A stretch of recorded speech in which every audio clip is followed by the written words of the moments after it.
Update ton statut. T'es en train d'écouter Mo pis sa gang. Hey, bonjour à tous, bienvenue dans un autre épisode de Mo pis sa gang. Très content de vous savoir là pour la saison 2 qui vient à peine d'être lancée. Et déjà, vous m'en parlez pas mal, puis honnêtement, j'adore ça. Quand vous m'arrêtez puis que vous me dites « Hey, j'ai écouté ton podcast, hey, j'ai partagé ton podcast. » Hey, je vous le cacherai pas. Quand vous partagez mon podcast, je suis assez content parce que là, vous allez le faire découvrir à plus de gens.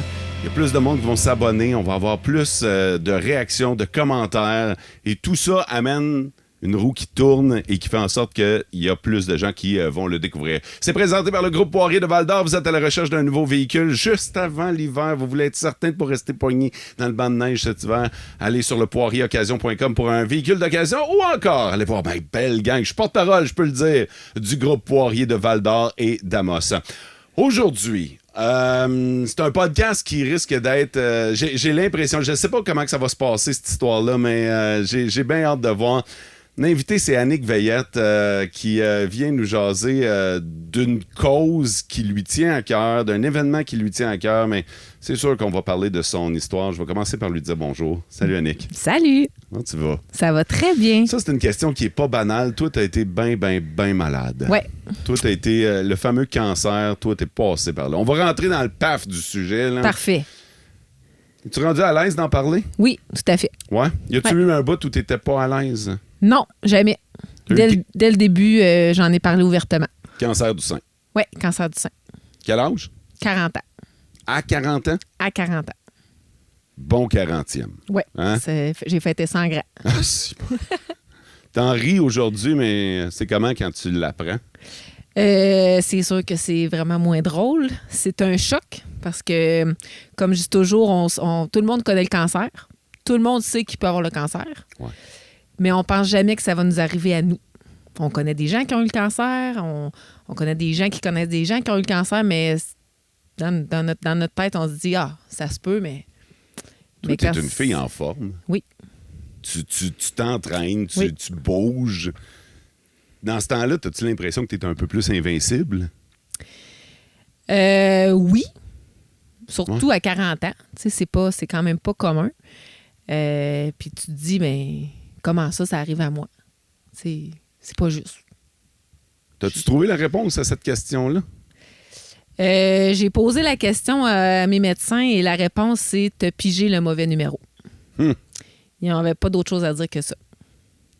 Malheureusement. C'est comment de piger le mauvais numéro? C'est toute qu'une aventure. C'est pas une belle aventure, mais c'est une aventure qui dure longtemps, qui laisse des séquelles, mais c'est une aventure que t'as pas le choix d'embarquer dedans. Fait que c'est ça. OK, on va y revenir. Parfait. Moi, je veux savoir, t'es qui, toi? T'es qui, Annick? Tu fais quoi dans la vie?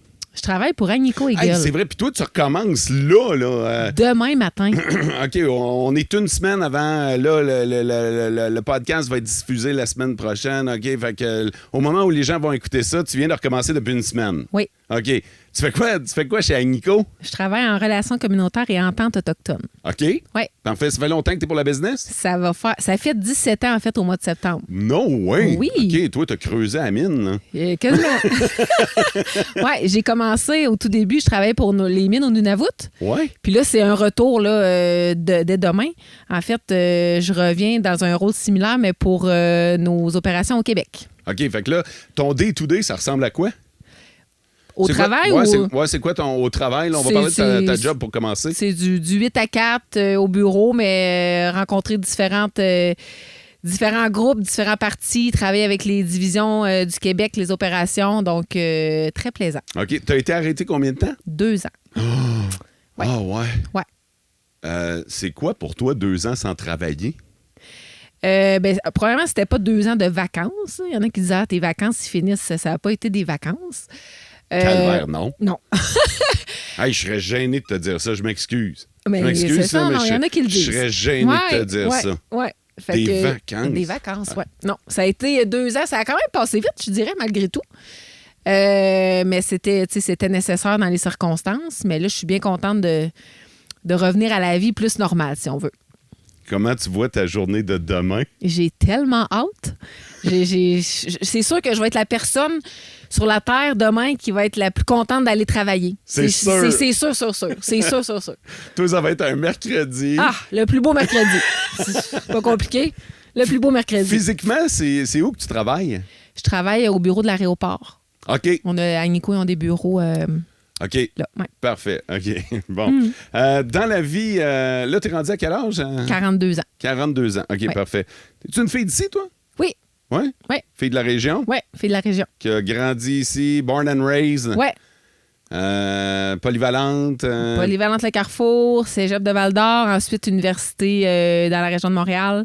Je suis revenue après l'université puis j'ai commencé à travailler pour Annie Quiggle. C'est quoi le cours que tu as fait à l'université? J'ai fait un bac en psychologie à l'Université McGill OK. et une maîtrise en relations industrielles à l'Université de Montréal. OK. Ouais. Ton bac en psychologie t'a probablement amené à te poser un paquet de questions. Oui. Probablement que dans ta maladie, tu t'es posé un paquet de questions aussi. Oui, bien sûr. As-tu trouvé les réponses ou est-ce que ton cours en psychologie t'a aidé là-dedans?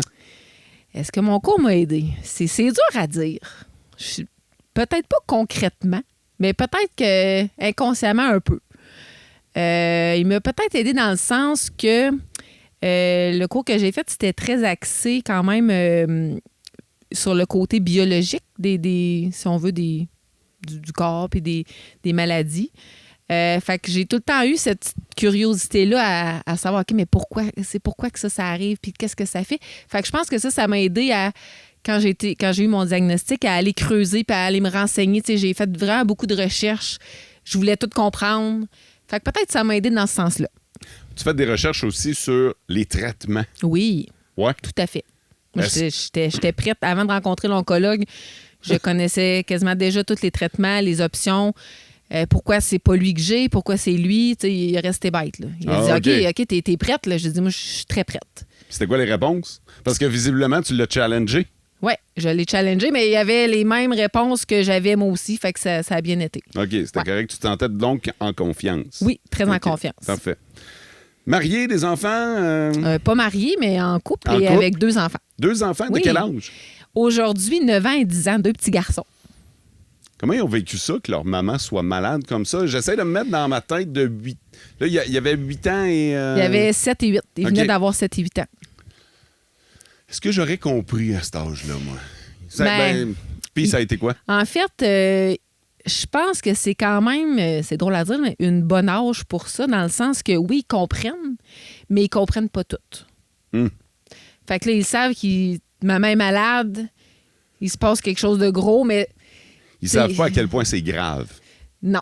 OK. Ils en apprennent par la bande. Tu sais, maman, mon ami à l'école me dit que son grand-père, lui, est mort du cancer. Tu sais. Fait que là, il y a des discussions comme ça qui sont générées. Ouais. Fait qu'ils ont compris, mais tu sais, pas tout, puis c'était correct comme ça, je pense. OK. Puis ton chum, lui?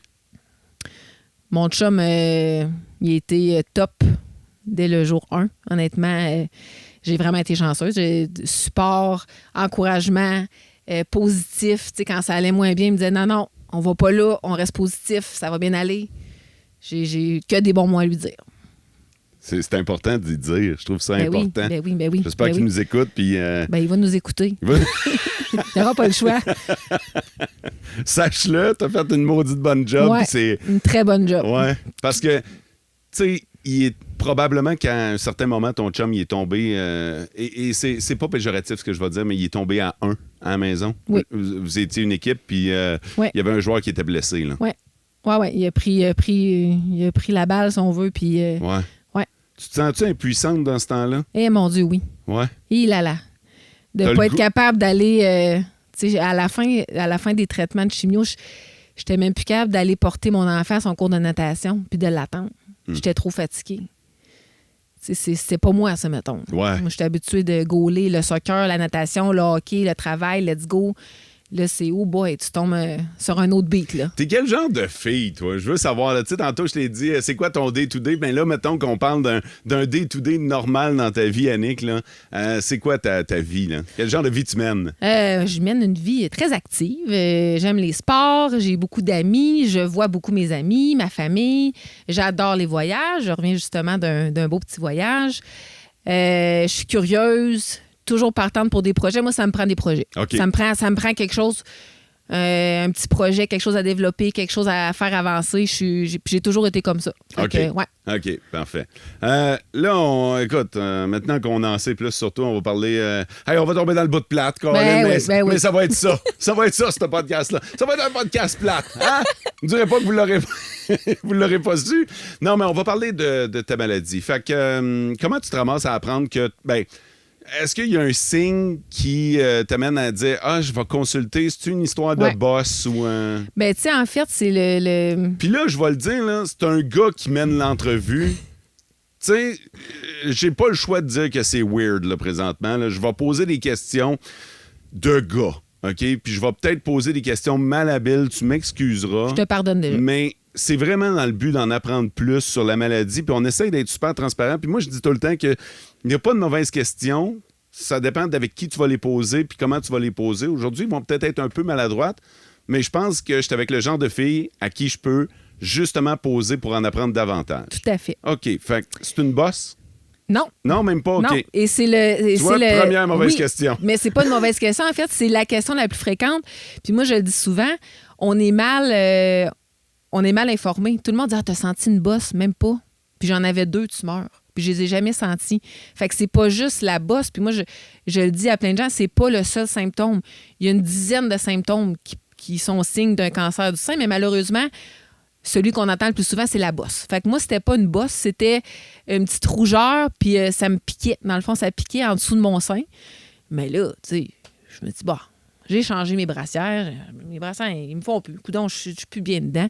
J'ai mis du Benadryl, sa petite rougeur. Tu sais, je dis, mais voyons, j'ai une petite tache rouge. Tu sais, j'en sens. Puis je m'étais déjà fait enlever des petites bosses qui n'étaient pas cancéreuses, qui n'étaient pas non plus signe d'un futur cancer. Fait que je savais c'était quoi une bosse. Mais là, j'en avais pas. Fait que ça m'a pas inquiété. Pour de vrai, puis ça a duré peut-être 4-5 mois, je dirais. La rougeur? Ben tranquillement. Ça a commencé avec... Ça grattait peut-être 4 fois par jour pendant 2 secondes. OK. Tu sais? Après ça, des petits chocs électriques, même chose. Fait que j'en ai pas fait de cas. Puis, au mois de mai, j'ai eu l'influenza. Puis là, poup, j'ai des ganglions qui ont sorti en dessous de mon bras. Mais là, je me dis, hey, je viens d'avoir l'influenza, elle est couchée pendant une semaine, malade, la pire maladie que j'avais eue dans ma vie, tu sais. Fait que là, ça reste comme ça. Puis je m'en allais à Montréal, justement, pour une rencontre d'équipe. Fait que j'ai dit, je vais prendre un rendez-vous tant qu'à aller à Montréal. Je vais prendre un rendez-vous dans ma clinique privée que j'avais déjà été me faire enlever 2 petites bosses dans le temps que j'étais à l'université. Je vais prendre un rendez-vous. 48 heures, t'as un rendez-vous. Fait que j'appelle le vendredi. Ils ont dit, parfait, lundi, 3 heures, on t'attend. Parfait, ma rencontre commençait le mardi matin à Montréal. Fait que je m'en vais avec une de mes collègues. J'ai dit, Mylène, j'ai dit, débarque-moi à la clinique, va à l'hôtel, va checker-in, je te rejoins dans pas long. Après mon rendez-vous, ça devrait pas être long, c'est jamais bébé long. Fait que je m'en vais à la clinique privée. Fait que là, j'ai rempli un petit questionnaire, patati. Fait que la technicienne a dit, on va commencer par une mammographie. J'avais jamais eu ça. T'sais, ils font ça à partir de 50 ans. Fait une mammographie, puis elle me dit, t'es-tu venue toute seule? Moi, je l'allume pas, là. Je dis, ben oui, pourquoi? Elle dit, c'est juste parce que je voulais savoir si t'avais quelqu'un avec toi. Je leur ai dit d'aller t'attendre dans l'autre salle, tu vas rencontrer le docteur après. Parfait. Je vais attendre dans l'autre salle. Puis, c'est à mon tour, je rentre dans la salle du médecin, puis là, je vois l'image de la mammographie sur l'écran. Puis là, je suis pas docteur, mais je vois bien qu'il y a un côté qui ressemble pas à l'autre. Ah. Là, il me dit ça, en me pointant l'image, il dit ça, j'aime pas ça. Il dit, viens ici, je te fais une échographie. Fait qu'il commence par le sein qui est pas suspect. Il fait une échographie, ça prend 2 minutes. Après ça, il tombe sur l'autre. Ça a pris une demi-heure. Puis là, je l'entends qui prend des mesures. Clic, clic, clic, clic. Comme quand tu vas pour quand tu es enceinte. Il mesure des parties. Puis là c'est dans le temps fin de la COVID. Fait que on a chacun un masque d'en face. Fait que je vois pas, je vois juste les yeux, mais je le sais. L'atmosphère dans la salle a changé drastiquement. Fait que là, après ça, il me dit, d'après moi, il dit, je peux pas te le confirmer sans faire une biopsie, mais c'est un cancer du sein. Il dit, il faut faire une biopsie. Il dit, là, tu veux que je te la fasse tout de suite? Ben, j'ai dit oui. J'ai dit, si tu peux m'en faire tout de suite, fais-moi ça tout de suite. Il dit, t'as des ganglions d'enflés, patati patata. Fait ils ont pris 3 échantillons, dans le fond, ganglions, puis 2 dans le sein. Puis il m'a dit, je te rappelle d'ici 2 semaines, c'est moi qui t'appelle. Il dit, d'ici là, tu sais, parle à ton médecin, ça va aller vite. Fait que fait qu'il me dit... Il me remet le rapport écrit de ce qu'il avait vu. Puis dans le bas du rapport, c'est écrit « Cancer du sein confirmé à 95 ». Fait que moi, je l'ai su comme ça. Comment tu reçois ça? Je me suis mis à pleurer. Dans son bureau ou dans ton char? J'avais pas d'auto. Ah oui, c'est vrai. Je me retournais à pied. Ouais. Dans la salle que j'attendais pour payer dans la réception, si on veut. Puis je pleure. C'est encore pire. T'es en train de pleurer en mettant ta carte de crédit. Puis là, la petite madame qui elle vient me voir, elle sort de son bureau, elle me fait une grosse caresse. Puis elle dit, ça va être correct, tu vas voir. Fait que là, je m'en retourne à pied. Je pars à pied, j'étais pas trop loin de l'hôtel. Je me rappelle exactement le chemin que j'ai pris. Puis j'appelle mon amie Jessica Descoteaux. En fait, c'est elle, je pense qu'elle me dit, elle dit, puis ton rendez-vous. Puis ça a commencé comme ça. C'est la première personne à qui t'as parlé? Oui. Qu'est-ce que tu as dit? J'ai le cancer. Il me semble que ça a été vite, là. Hey, Il me semble que tout ça vient d'arriver. Il me semble que tu viens de nous en parler, là, puis si tu m'as tout ça a été vite, t'as appris, bing bang. Bing bang. Bing bang bang, puis tu sais, il me l'a dit, je peux pas te le confirmer à 100%, mais... Mais là, à 95 ça Puis commence je à le être... voyais dans sa face, Ouais. puis tu sais, n'importe qui aurait dit, OK, ouais. Je me souviens d'une publicité où on voyait quelqu'un recevoir un coup de poing. Ouais. Qui reculait. Là. Ouais, c'est ça. L'as-tu senti comme ça, toi? Ouais. Un coup de poing... Hey, tu dis pince, c'est moi. Pas moi. Hein? Ouais. C'est vraiment dur à expliquer. Tu t'attends tellement pas à ça. Ben voyons. Fait que là, j'ai dit à mon amie Jessica, j'ai dit, va-t'en chez nous. Va chercher les gars. Amène-la ailleurs. Amène-la, je pense qu'elle les a amenés au terrain de soccer. Toi, tu voulais parler à ton chum? Ouais. Comment tu y as annoncé ça? Comme je l'annonçais à Jessica. Mais il savait qu'il se passait quelque chose. Ouais. Jessica vient chercher les kids, puis faut que je te parle. Ouais. Il va commencer à être nerveux. Il doit se dire que mais ça va ça me a sorti honnêtement, c'était un peu flou, là. Mais ça a sorti... je me rappelle, je marchais sur la rue Sherbrooke. Puis... Je parlais, c'est ça. J'ai parlé à Jessica puis à mon conjoint. Puis... Je te sens encore émotive. Oui. Qu'est-ce qui se passe dans ta tête en ce moment même, là? Qu'est-ce qui te ramène cette émotion-là? Bien, c'est comme si pas que j'oublie que ça m'est arrivé, mais c'est vraiment spécial comme feeling. C'est comme si, là, c'est terminé, mais quand j'en reparle, j'ai comme de la misère à croire que ça m'est arrivé à moi. Je me dis, ah oui, c'est vrai. Puis, tu sais, des fois... L'autre fois, j'écoutais une émission avec je me rappelle plus trop qui, puis je disais, hey, c'est pas drôle, là. Il y a quelqu'un qui avait le cancer. Hey, je suis le pauvre, lui. Puis là, mon amie, elle me regarde, elle dit, ben, Annick, tu sais, t'as eu la même affaire. Ah ouais, c'est vrai. Ah. C'est comme. C'est vraiment spécial. C'est comme si tu dissocies un peu de ça. Je pense que c'est comme aussi un mécanisme de défense. C'est tellement gros que tu essaies de dire, OK, c'est arrivé à moi, là, c'est fini. Tu essaies un peu te dissocier de ça, mais fait que oui, quand j'en reparle, c'est sûr que je deviens plus émotive. Là, je te regarde puis t'es plaqué dans le cou. Là. C'est le stress, là? C'est normal. OK.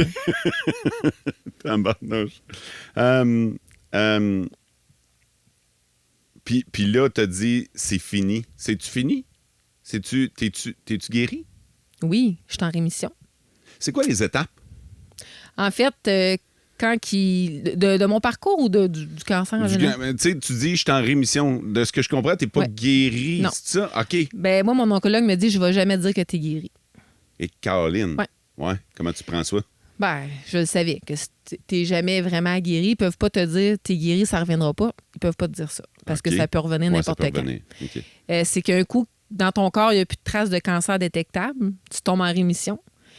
Puis après 5 ans, qui n'ont toujours pas trouvé de... 5 ans de rémission. 5 ans de rémission, là, ils disent que ta rémission est finie. OK. T'es guéri, en guillemets. Fait que là, t'es à quelle étape? Là? T'es dans rémission depuis combien de temps? Là, ça va faire bientôt 2 ans.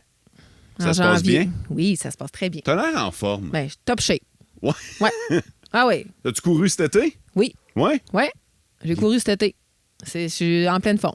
OK. Ouais. Je vois tes cheveux. T'as perdu tes cheveux, hein? Oui. Moi, je t'ai croisé une fois. Moi, je te connaissais pas avant. Hey, c'est weird, ça. Je peux pas croire que je vais dire ça. Vas-y. Je te connaissais pas avant ton cancer. C'est à cause de ton cancer que je t'ai connu. C'est comme ça.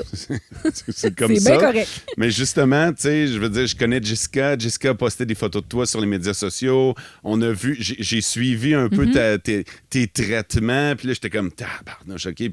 Puis ça venait me chercher, tu sais. Puis au point où je t'ai croisé une fois, et là, je le raconte bien candidement, là, je t'ai croisé une fois, cage au sport, OK. Tu étais là pour dîner avec des amis. Moi, je t'ai croisé, j'étais avec des amis. Je t'ai croisé. J'aurais tellement voulu te dire, lâche pas.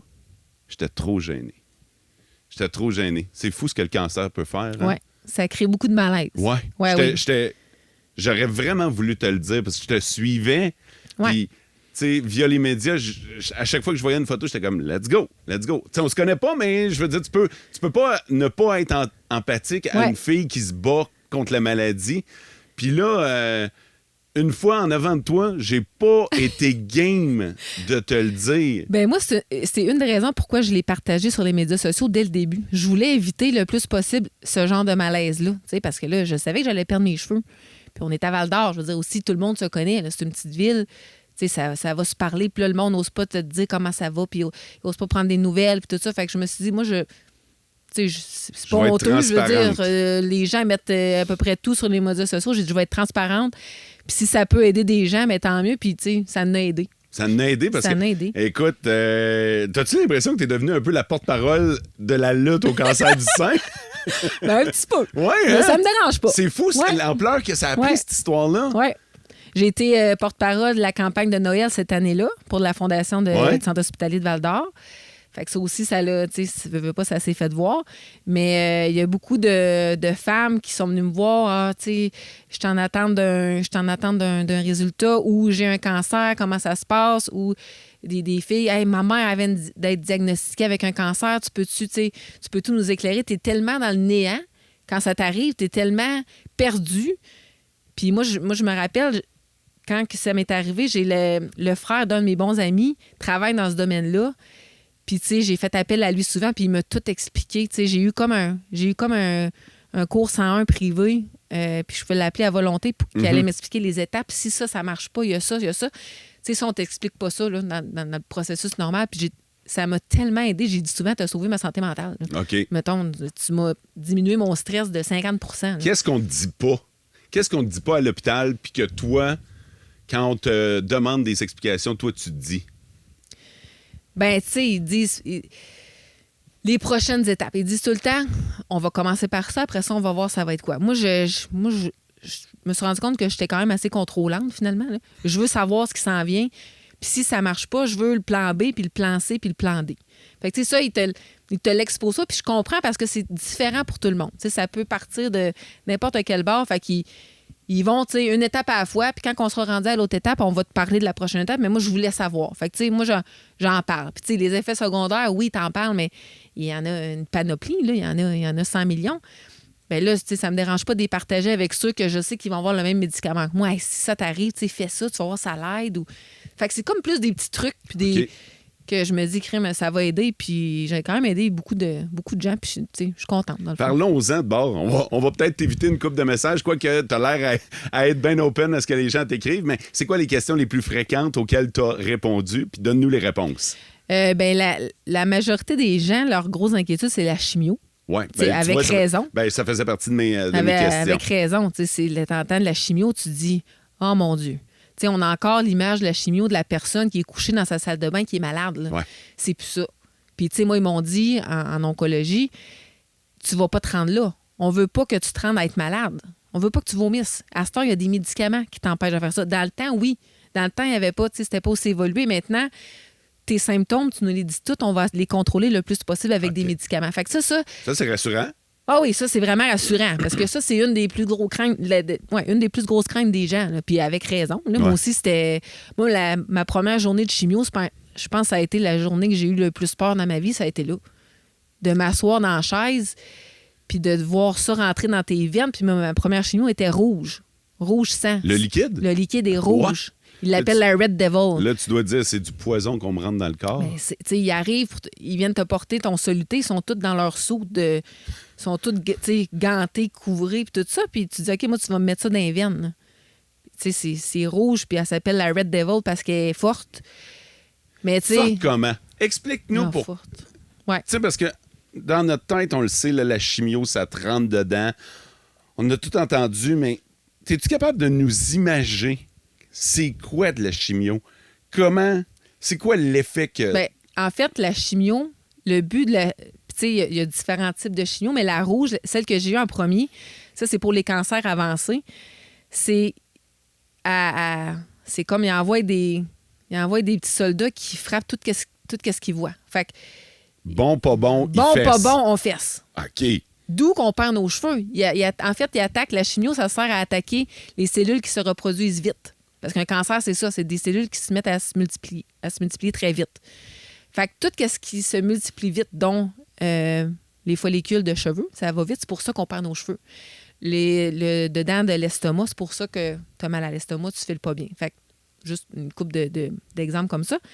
Fait qu'ils ont dit, là, le but de cette chimio-là, là, c'est d'en tuer le plus possible sans te tuer. Taboire. Ouais, ils disent ça. Là, tu fais comme un baboy.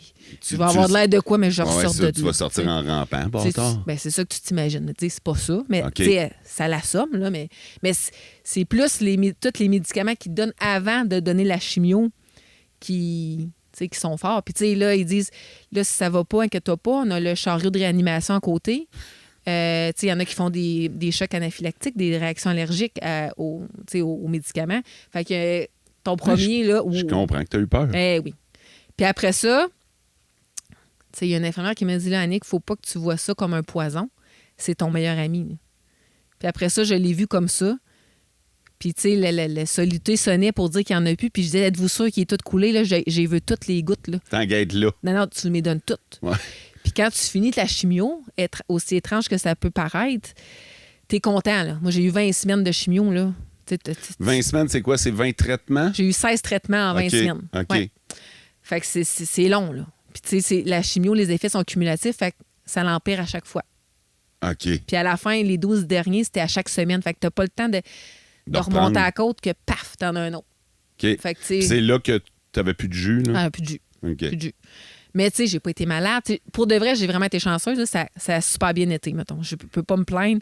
Puis d'un matin, tu me dis, il faut que j'en fasse de la chimio, j'ai pas peur, là. Ah, OK. Tu sais, je suis pas traumatisée. Il y en a que ça va pas bien. Il y en a, il faut qu'ils arrêtent avant la fin parce que le corps le supporte plus.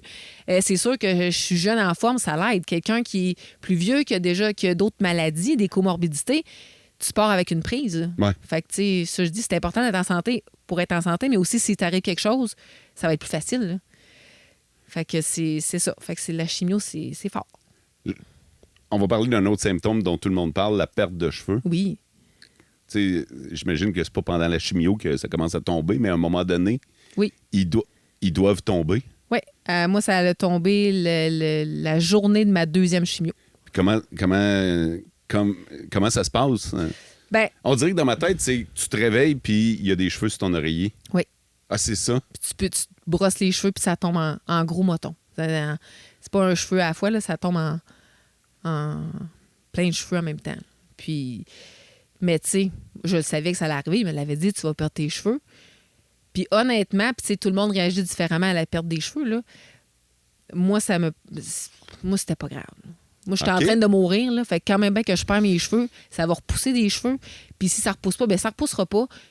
Je m'en foutais de mes cheveux, pour de vrai. J'ai-tu de la peine quand je les ai rasés? Ben oui. Tu sais, c'est quand même... Parce que tu as pris la décision à un moment donné de dire, OK... oui, ça tombait. Fait que là, c'est un lundi soir, je me rappelle, j'ai dit, bon, c'est à soir qu'on rase ça. Appelle la coiffeuse, appelle la famille, les amis.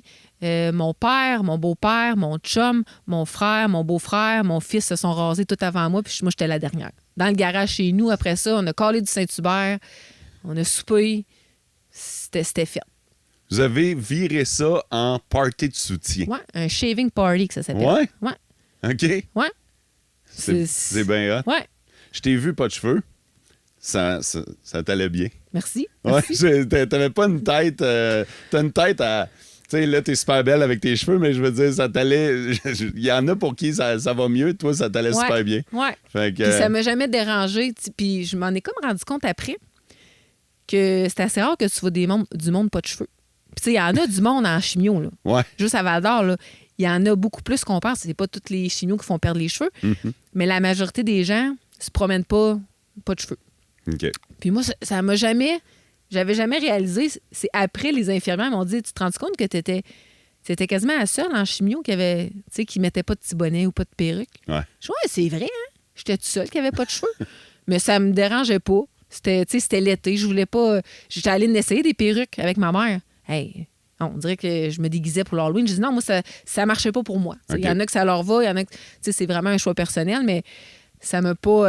c'est ça, ça m'a pas tant dérangé, là, pour de vrai. C'était un détail. Dans cette grosse tempête-là, c'était pas... Pour moi, c'était pas quelque chose d'important. Tes seins? Mes seins, oui. Mes seins, j'ai pris la décision d'avoir une mastectomie complète bilatérale. Fait que moi, j'ai dit, vous m'enlevez tout ça. Donc, tu as pris la décision de laisser aller tes 2 seins. Oui. OK. C'est pas l'option qu'ils prônent. Aujourd'hui, ils veulent juste enlever la masse ou qu'est-ce qui reste de la masse pour enlever le moins possible. C'est pas prouvé que si tu gardes ton autre sein, il y a plus de chances que ça revienne dans l'autre sein. Même si tu gardes le sein atteint. Ça dépend aussi des types de cancers. Là. Il y en a qui, pour un type de cancer, ils suggèrent d'enlever tout, mais le mien, ils ont dit non, on n'est pas obligé, on peut juste enlever la région, puis inquiète-toi pas. Puis moi, le jour 1, j'ai dit, vous m'enlevez tout ça. C'était quoi ton thinking? Comment t'en es venu à ça? Tu sais, nos seins, on est des femmes, on les aime, nos seins, dans le sens que ça fait partie de notre corps, mais là, de savoir que c'était dans moi, ce cancer-là. Puis moi, je me suis fait opérer au mois de janvier. J'ai commencé en juillet. Fait que j'ai vécu tous ces mois-là, dans le fond, avec... je me sentais pas bien avec un cancer en dedans de moi. Mettons, je me disais, c'est là, tu sais. Puis je voulais pas non plus, stresser pour le restant de ma vie avec l'autre sein. Y en a-tu pas? Fait que j'ai dit, non, moi, on enlève tout ça. Toi, c'est une question de te libérer l'esprit? Oui, tout à fait. OK, parfait. Oui, tout à fait. C'est exactement ça. C'est quoi l'opération? En fait, tu as plusieurs choix. Comme je disais, c'est pas l'opération qui prône parce que j'étais couchée sur la table d'opération. Puis mon chirurgien-oncologue, il me dit, t'es sûr, là? J'étais couchée, juste avant qu'il m'en donne. T'es sûr, Annick, qu'on fait ça, là? Oui. J'ai dit, vous enlevez tout ça, vous grattez le plus creux possible. Puis, tu sais, advienne que pourra. En fait, l'opération, moi, dans le fond, c'est, comme je dis, il enlève les 2 seins. Puis juste avant de te refermer, si on veut, il ajoute des expanseurs. Fait que c'est comme, imagine des petits ziplocs. OK? Oui. Ils te mettent 2 petits ziplocs. Puis après l'opération, à chaque semaine, tu vas à l'hôpital, puis ils injectent de l'eau saline dans les ziplocs c'est des expanseurs pour faire étirer ta peau. Oui. Parce que vu qu'ils enlèvent tout, ils ne pourraient pas remettre des prothèses tout de suite, il n'y aurait pas assez de peau. OK. Fait que tranquillement, à chaque semaine, ils mettent de l'eau saline. Jusqu'à temps que tu dises, bon, OK, mettons, étirer comme ça me va. Là, après ça est venue la radiothérapie. Il faut que tu fasses ta radiothérapie. Puis 1 an après la radiothérapie, ils te réopèrent. Ils enlèvent les expanseurs, les petits ziplocs, puis ils mettent des prothèses régulières. Là, un peu comme une augmentation mammaire. Exactement. OK. Ouais, ils font ça comme ça. OK. Ouais. Fait que là, présentement, je m'excuse, là, mais t'as des prothèses. Oui, OK. tout à fait. Fait que t'as des nouveaux seins. Oui, OK. Bon. tout à fait. Oui, c'est comme ça que ça fonctionne. Bon, tu vois, une autre affaire de régler. Oui. Ta vie maintenant? Ma vie est aussi belle qu'avant. Normale? Oui. Normal. Le mot est important. Oui. Normal? Oui. Ouais. Normal. Surtout à partir de demain parce que tu recommences à travailler. Ouais. Je te le dis, puis le sourire te fend, là, c'est incroyable. Ouais. Comment ça a été avec ton employeur à ce Ah, niveau-là? mon Dieu, je peux juste dire merci. Ouais. Du support de A à Z. Je suis très, très, très chanceuse de travailler pour Annick Weigel. Honnêtement, ça t'enlève un stress financier. Ça veut pas. Puis on le voit souvent là, dans les cas de maladie, il y a des gens qui se retrouvent plus de revenus, plus de ressources. Fait que moi, j'avais pas ce souci-là en plus à avoir. Là. Ouais. Fait que c'est wow. Maintenant, on parle de l'événement que tu parraines qui Oui. va avoir lieu très, très bientôt. En fait, le podcast va être diffusé avant cet événement-là, fait qu'il n'est pas trop tard pour s'y inscrire. C'est quoi l'événement? C'est la course à la vie CIBC. Dans le fond, c'est une course organisée à chaque année par la Société canadienne du cancer à travers le Canada. Donc, c'est toute la même journée cette année. C'est dimanche le 6 octobre. Et le but de cette course-là, c'est de ramasser des fonds pour la recherche pour le cancer du sein. OK. Ouais. Toi, c'est la deuxième année que tu t'impliques, je pense? Oui. OK. L'année passée, vous avez fait une première édition. Vous vous êtes dit, hey, nous autres, on va faire la marche, la course. On espère que ça va bien aller. Ça a été pas pire. Ça a été excellent, Eh honnêtement. oui. On avait comme but de ramasser 30 000, puis on a fini avec 75 000. Écoute, c'était au-delà de nos espérances. Et je pense que, corrige-moi si je me trompe, mais c'était au-delà des espérances de la société Ah canadienne. oui, il n'en revenait pas. Parce Ils qu'à disent- travers le Canada, Ouais. vous avez été cité en exemple. Oui. On était, de mémoire, on était la ville par prorata d'habitants qui a ramassé le plus par habitant. Incroyable. Ouais. Bravo. Oui. C'était wow. Comment t'en es venu à participer? Est-ce que c'est toi qui les as approchés? Est-ce que c'est eux qui t'ont approché? T'as-tu dit, hey, moi, je veux qu'on en parle, je veux qu'on ramasse des sous? En 2022, quand j'étais en plein dans mes traitements, c'est toujours au mois d'octobre, j'avais participé à l'édition qu'il y avait à Val-d'Or, mais il y avait comme cette année-là, c'était la première édition post-COVID. Tu sais, ça avait arrêté pendant la COVID, donc ça revenait. Puis il n'y avait pas eu de comité vraiment qui s'était formé à Val-d'Or. Fait que, tu sais, c'était une petite marche, tu sais, c'était bien simple. Là. On avait dit, hey, là, l'année prochaine, tu sais, on reprend ça, puis on fait ça big. La recherche, c'est vraiment important. Là, c'est le seul espoir qu'on a, dans le fond, d'un jour pouvoir dire on est guéri pour toute la vie. Pour tu sais. le dire, parce que tu Oui. peux pas, tu l'as dit tantôt, t'as pas l'impression que tu vas pouvoir le dire. Non, aujourd'hui, je peux pas le dire. Ouais. Puis moi, je suis chanceuse, dans le fond. J'étais pas au stade. Tu sais, quand tu tombes au stade 4, ben ça, en partant, tu peux plus guérir. Tu sais, tu peux même plus tomber en rémission quand OK. tu es au stade 4. Tu sais. Fait que moi, j'ai eu la chance d'être. J'étais au stade 3C quand même. J'étais Et tabarouette, ouais, borderline. J'étais juste avant le stade 4. Mais tu sais, c'est ça. C'est important. La recherche, ça sert à ça. Ça sert à dire, bon, on se rendra plus au stade 4, puis un jour, on va pouvoir dire, Il n'y en aura plus. il n'y en aura plus. Ouais. OK. Fait que là, c'est quoi l'événement? Parle-nous de l'événement en question. Dans le fond, c'est une course, puis c'est une course amicale. C'est pas chronométré, c'est pas compétitif. C'est une course ou une marche de 1 km ou de 5 km. OK. Depuis l'an passé, on l'a amené à la forêt récréative. Donc, c'est sur le sentier Agnico-Eagle. Fait qu'on fait, si tu veux faire 1 km, tu fais un petit tour. Puis si tu veux faire 5 km, tu fais 2 fois le grand tour et 1 fois le petit tour. Puis c'est ça, c'est vraiment festif. Il va y avoir l'organisme au sein des femmes qui va être là. C'est un organisme régional qui aide les femmes atteintes du cancer du sein, qui fait la promotion aussi du dépistage, etc. Ils vont être là aussi. Un paquet de beaux commanditaires, encore une fois, cette année. Les entreprises locales sont hyper généreuses. Là. C'est vraiment beau à voir. Donc, c'est ça. Ça commence, le coup d'envoi va être donné à 10h30. Ça dure environ 1 heure, 1 heure et demie. Puis, c'est ça, on ramasse les sous. Faut s'inscrire? Il faut s'inscrire en ligne. OK. Vous allez pouvoir aussi vous inscrire sur place le jour de la course, mais on suggère fortement aux gens de s'inscrire avant OK. la journée. Je vous mets le lien dans le descriptif du podcast, puis participez en grand nombre. Avez-vous un objectif? On aimerait ça battre l'objectif de l'année passée. Yes. Ouais. J'aime ça. Ouais. OK. Je pense que vous allez l'avoir. Je pense que oui. Annick, le cancer du sein, je peux pogner ça, moi? Oui, On en parle très peu, très peu. mais les gars aussi. Les gars aussi, malheureusement, les gars ont moins de chances de survie que les femmes au cancer du sein. Bon, c'est encore pire, finalement. Ouais, c'est là. encore pire. C'est encore pire. Mais il y Mais en c'est a très moins. rare. Ah c'est oui. ça, il y en Ouais. a moins, là, Ouais. mais... OK. C'est très rare. Mais effectivement. Donc, n'importe qui. Oui, n'importe c'est ce que qui, je voulais- n'importe quand. Ouais, c'est ça. C'est plus genre, ça, c'est quand t'es plus vieux. Ouais. tu sais. Non. J'en connais, il y avait 27, 28 ans des filles qui l'ont eu. Puis plus ça va, plus c'est jeune. Puis ça, c'est une préoccupation du... Ouais. De la Ouais, recherche, hein? ouais. Ouais. Ils Ça se demande demandent pourquoi. Qu'est-ce qui se passe? OK. Malheureusement, on n'a pas encore les réponses, mais Ouais. un jour, on va peut-être comprendre.